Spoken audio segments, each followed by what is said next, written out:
Hey guys, welcome back to another video with Iyanla Empowers. In today's video, we will be doing the hydrological cycle. And when I hear hydro, I think of water, rainfall, oceans and seas. I'm so excited. I really love this topic. Before I get into it though, please remember to subscribe, like, share and comment your favorite part of the video. I always look forward to reading the comments and I can't wait to hear what your comment says. Now let's get into it. Now the hydrological cycle is also known as the water cycle. So we've always heard of the water cycle, but maybe we haven't heard of the term hydrological cycle, and they're the same thing. This involves a continuous circulation of water in the Earth's atmosphere. It is a total of all the processes in which water moves from the land and ocean surface to the atmosphere and back in the form of precipitation. So it's moving through trees, it's moving through the soil, it's on the land, it's on the ocean, it's going up into the atmosphere, it's forming clouds and it's falling as precipitation, and it's happening over and over and over and over again. It's a lifetime process. Alright, so now let's look at a simple water cycle, something that we have been introduced to, something that we have seen, a simple diagram. Someone said, draw the water cycle, and you just put in 3 or 4 things, and that's a simple water cycle. So if we look to the right here, we see a picture.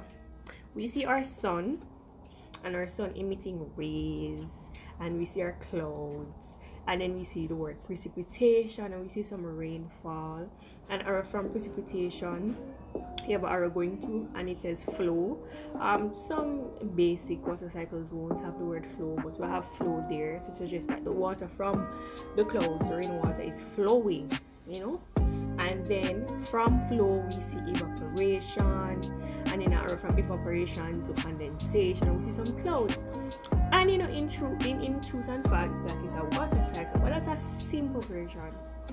In this video we are going to go into a bit more detail, but this won't be the most complex version that there is, because there are some elements that I'm not going to speak about in this video. However, this does have a lot of elements that are not in the simple water cycle.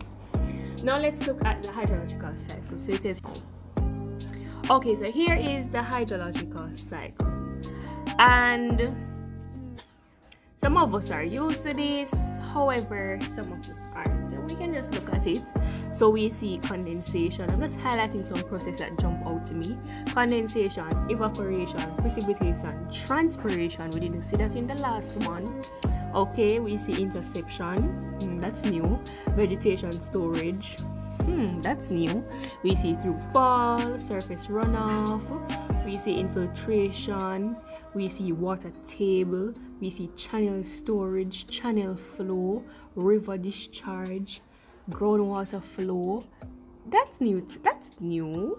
Where did that come from? Like, that wasn't on the basic water cycle, I should say. No, but it is a part of the water cycle. And with most things, there are always more details, you know. There's a baseline and then there is details. So we're going in a bit. Okay, now let's talk about some of the processes that are in our hydrological cycle. So the first process that we're going to look at is evaporation. Now we've always heard the term evaporation. Like, what is evaporation? Well, it is a process of a liquid's surface changing into a gas. So it's liquid changing into a gas. That's evaporation. So evaporation is the process of which a liquid changes into a gas. Now in the water cycle, the liquid water, which is in the ocean, lakes, rivers, or on surfaces, evaporates, and for use of a better word, we can say rises due to the heat of the sun and becomes water vapor. So this water on the surface, the water in our oceans and our lakes and our rivers, it is rising due to this heat of the sun, and this liquid is now turning into gas, and this gas is known as water vapor. So I have a little scenario here. It says if rain fell heavy yesterday and the place is wet and muddy and gloomy and all of that associated with rainfall, if the sun is out afterwards and there is no more rain, the surface will eventually become dry and return back to normal, which we can see in our everyday lives. So you can, try it, look out for it if you weren't paying attention before. You have some rainfall falling, heavy rainfall. The place is wet and the trees are wet, the soil is wet, the place is so muddy. But after a period of time, if there's no more rainfall and the sun is out, eventually we will see that it won't remain muddy forever. It will go back to how it was before, the soil will go back to normal, the trees won't be wet anymore, and this is because of evaporation. But trees is technically something else, but we won't go into it. We're going to go into it soon. Water leaving the trees is technically something else, but you guys so see. Alright, so I have an experiment here. It says place a pan with water outside in the sun and allow it to stay for a whole day. Measure the initial amount and then remeasure after the experiment is over. And my question to you is, did the water volume increase, decrease, or stay the same? So do that experiment. If you don't want to leave it in for the whole day, you can probably start at about 9 a.m. when the sun is out to about 3 p.m. when sun is starting to go down, or 4. And then comment below and tell me, did the water volume increase, decrease, or stay the same? I would like to know. Now, my results were that the water volume would have decreased due to evaporation. So when I tried the experiment, that was what had happened. My prediction for when you try it is that it would have decreased as well, similar to what happened when I did it. So let me know what happened to your water. Did it remain the same? If it did evaporate, that was of course due to evaporation. Now let's talk about transpiration. You remember when I brought up trees? Yeah, about a few seconds back. Here's why I said it's a bit different. Now, transpiration is a process of water vapor being released from plants and soil, which is also influenced by the heat of the sun. Plants release water vapor through microscopic pores called stomata. So this is what I said. The plants are in a category of their own. Plants and soil. So water being released from plants and being released from soil is not termed as evaporation, but as transpiration. So when someone says transpiration is occurring, automatically they know that water is leaving plants, water is leaving soil, versus water leaving oceans and seas, which should be termed evaporation. And that's just a simple difference between them both. Transpiration is associated with plants and soils, while evaporation is associated with other liquids being turned into, well, not other liquids, with liquids, being turned into gas. And if you think about it, based on the definition of evaporation, it says liquids turning into gas. A plant and soil, they're not liquid, right? So that's why they're termed under transpiration. But it's a similar effect going on. It's water leaving them, going up to another process that we will speak about soon. But I have a scenario here. It says if a plant is left in the sun with no water, it will die. And I'm going to ask you to comment why you think this will happen.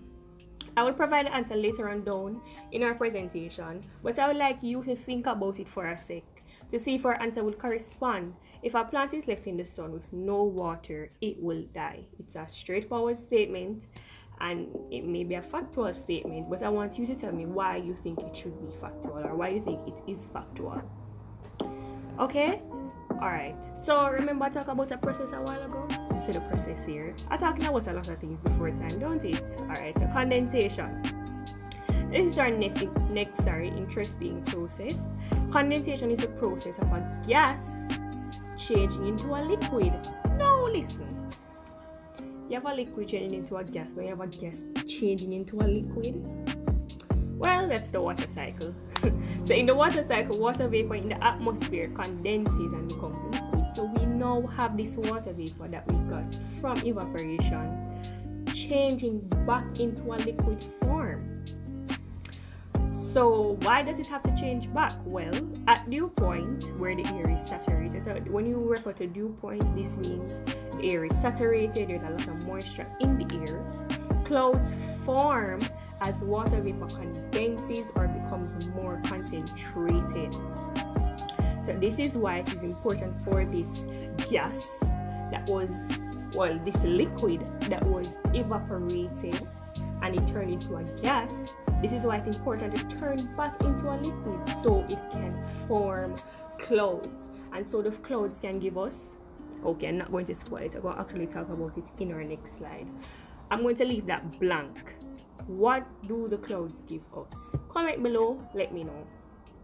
Before I go into it, tell me what you think the clouds give us. Why is it important for this now gas turning into a liquid to form clouds? Why is that important? Why do we need clouds? Why can't the gas just remain in the air and not form any liquid, right? Well, let me give you 30 seconds to think about it.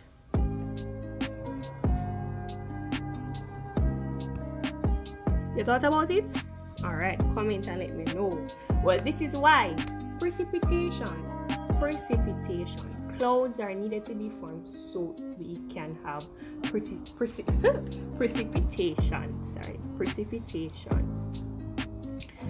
Now, what is precipitation? Well, unlike evaporation and condensation, precipitation is not a process. Precipitation describes any liquid or solid water that falls to earth as a result of condensation in the atmosphere. So this is why condensation is important. This is why evaporation and transpiration is important, because without these processes we will not be getting rain, and without rain we won't have a water cycle. Everything goes hand in hand and everything is important. So you see how everything links together? Right. Now precipitation includes rain, snow, sleet, and hail. Usually, persons tend to say precipitation and rainfall is the same thing. They're actually different because rainfall is a type of precipitation.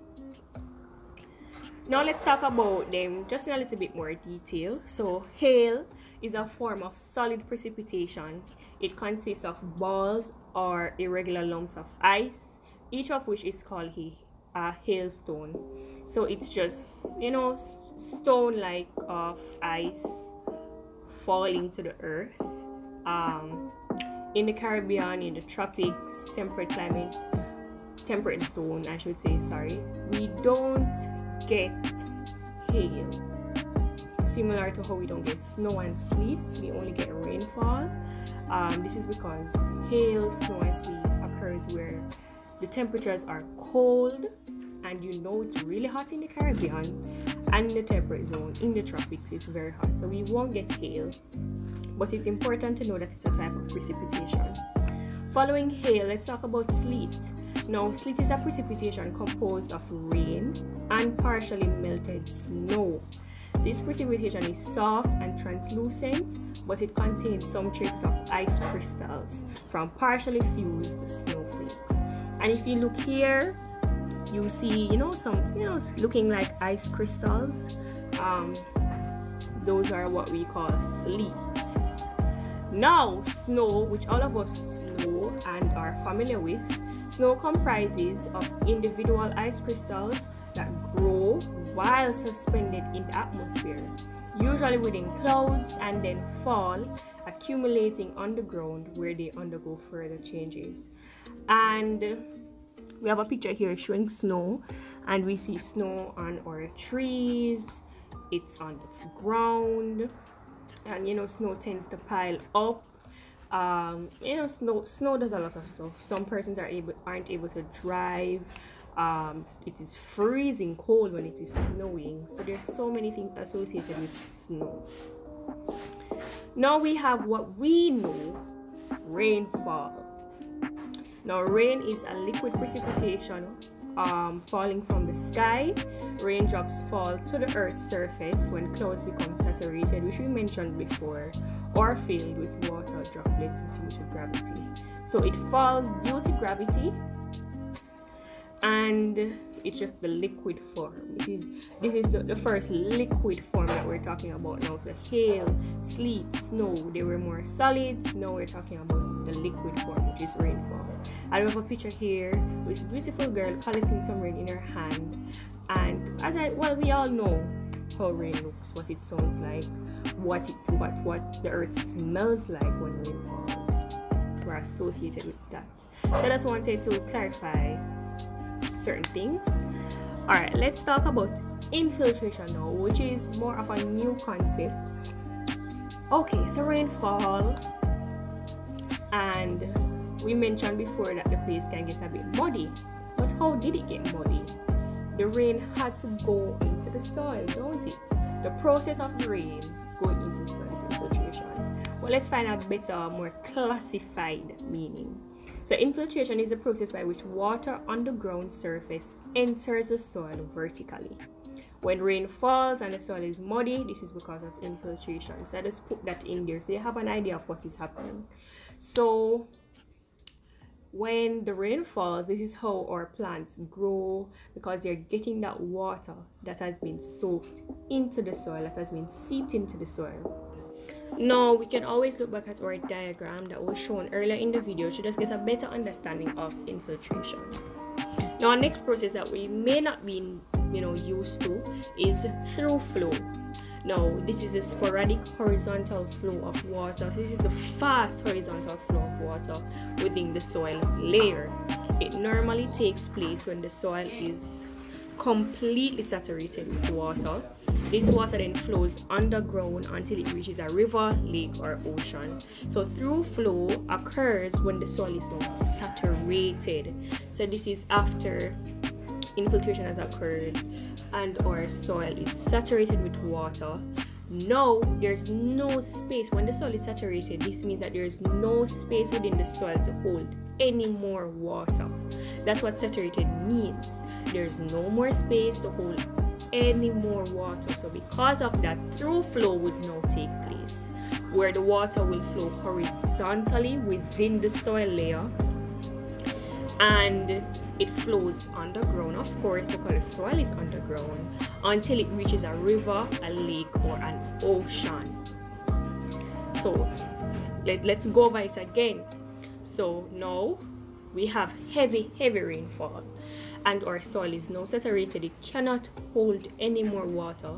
So now it has no other choice but to release this water by flowing horizontally into rivers, into lakes, or into oceans. So that is what is known as throughflow, and it's also a fast movement. It's a sporadic movement of this water. So it's not moving slow, it's moving really fast. We want to get it out as quickly as possible. It's getting it out of the soil, into the rivers, into the lakes, into the oceans as quickly as possible.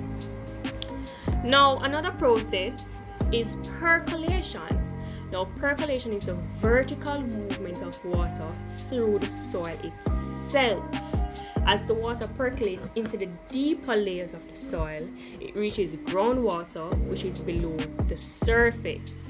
Now percolation is totally different from infiltration. However, the movement of the water is similar. So they're both moving vertically. However, while infiltration is moving water into the soil, percolation is the movement of water through the soil itself. So it's going through the soil. It's not waiting, it's not staying at the surface. It's going all the way down to where the groundwater is stored, which is known as the aquifer, which I will mention later on in the video. And as the water percolates, so it's percolating deep. Infiltration is just at the surface. It's just touching the surface of the soil. However, percolation is going through. So imagine a drill cutting through a heavy, thick layer of concrete, and the drill is just going down and down and down, and it's moving vertically, and it's going all the way down to the bottom. Versus probably a hammer banging a nail into this level of concrete, and the nail is just, after it goes in, it's just at the surface, but that drill is going all the way down. So the drill is percolation. So until it reaches the groundwater, which is now the water below the surface, or the water below the water table, I would like to say. So that is percolation. Now we have groundwater flow. So groundwater slowly moves through the spaces and the cracks between the soil particles on its journey to lower elevation. This movement of water underground is called groundwater flow. Eventually, after years of underground movement, the groundwater comes to a discharge area, where it enters a lake or stream and becomes surface water. Now let's just break that down a bit. Break down all of that. Small it up. So it says groundwater. Remember we talk about percolation, So percolation is carrying this water down below the water table. We mentioned groundwater before. So this water now is groundwater found below the water table. But this water is different from or through flow water. It is a slow, steady movement. Things are slowing down. All that action was taking place up at the surface. All that intense action. Now we're at the bottom, below the water table, where things are a bit calmer. Things are going very slow, nonchalant, serene. That is our groundwater. So groundwater is moving slowly through the spaces and the crevices and the cracks between the soil particles on its journey to lower elevation. So it's just moving between the spaces. Imagine having some bricks, not bricks, let's say some stones, and stones aren't smooth, soft surfaces, so there will be holes and crevices and creeks, and the water is just taking its time and it's going through the crevices and through the holes and through the creeks, and it's just going lower and lower and lower. So that is the groundwater, and this movement of water underground is called groundwater flow. So the movement of the water underground and finding lower and lower until it finds its base, of course. This is known as groundwater flow. So it isn't that rush movement like through flow. It's more of a calm, cool, collected movement. Now, eventually, after years of underground movement, the groundwater comes to a discharge area where it enters a lake or stream, or becomes surface water, and becomes surface water. So eventually it will go out into lakes and into oceans and streams and rivers and become surface water eventually. Alright, so groundwater flows in an aquifer. An aquifer is an underground layer of water bearing permeable rock. And permeable rock just means that there are spaces and joints between rocks where water can pass through. So it says water being permeable rock fractures, or unconsolidated materials like gravel, sand, or silt. Every time we say permeable, porous, just know that water can pass through rocks like these versus an impermeable surface. Okay, so now let's talk about surface runoff. Okay, so we have surface runoff. And this is the flow of water occurring on the ground surface when excess rainwater, stormwater, meltwater, or other sources can no longer sufficiently rapidly infiltrate in the soil. Impervious areas also have excessive surface runoff. So this is the flow of water occurring on the surface when there's excess rain. Now, when the soil is saturated, this will occur. So when mentioning in through flow, soil is saturated, there's no more water that can pass through.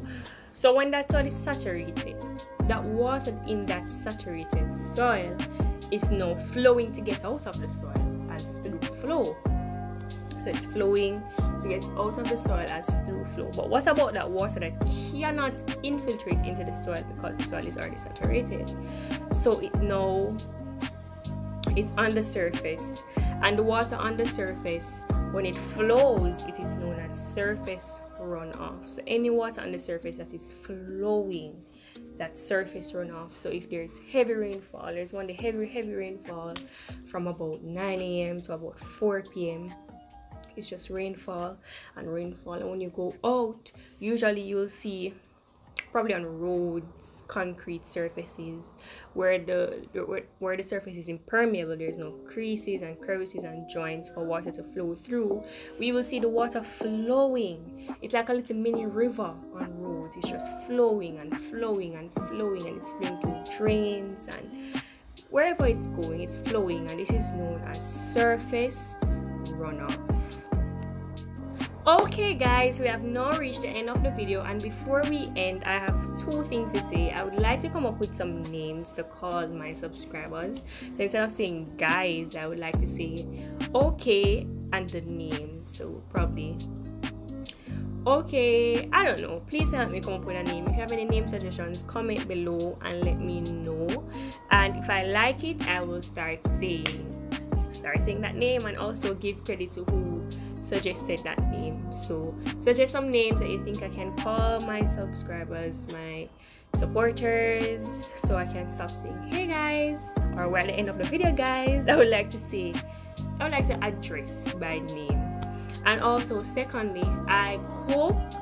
I am in love with cooking, and it's something that I got from my mother, and what I find myself now doing is being on some videos with my mother. She has a YouTube channel, so I want you guys to really check that out. Check out great dishes, unique dishes, amazing dishes, and hear me over on that channel. So I'm going to put the link in the description below. So it's Prince in the Kitchen. Please remember to subscribe to that channel. I would like to see forget you guys don't have a name. I would like to see you guys over there and supporting the dishes. Alright, so our quote of the day is, the roots of education are bitter but the fruit is sweet. Woo! That one is touching. I love that one. It says the roots of education are bitter. So the roots, the hard work, the studying, everything that we don't like. It's just, bitter, as they said, but the fruit is sweet. So the reward at the end of graduating, getting our bachelor's, graduating high school, getting our diploma, that fruit, the new opportunities that we now have, all of that is sweet. So that's basically what the quote is saying, and that's what I interpret the quote as. Please don't remember, look at me, please don't forget to subscribe, like this video, and comment below. And before I would like to end off the video, I'd also like to give the answer to the question: is left in the sun with no water, it will die. Comment why you think this will happen, and the response that I give is, this is because of transpiration. If water is leaving the plant continuously and the plant is not receiving any water, it will eventually die, because if it's giving and it's not receiving, it's going to be worn out, it's going to be tired, and it's going to give up, it's going to die, it's going to become dry. And that's why a plant left in the sun will die, okay, with no water. All right, bye guys.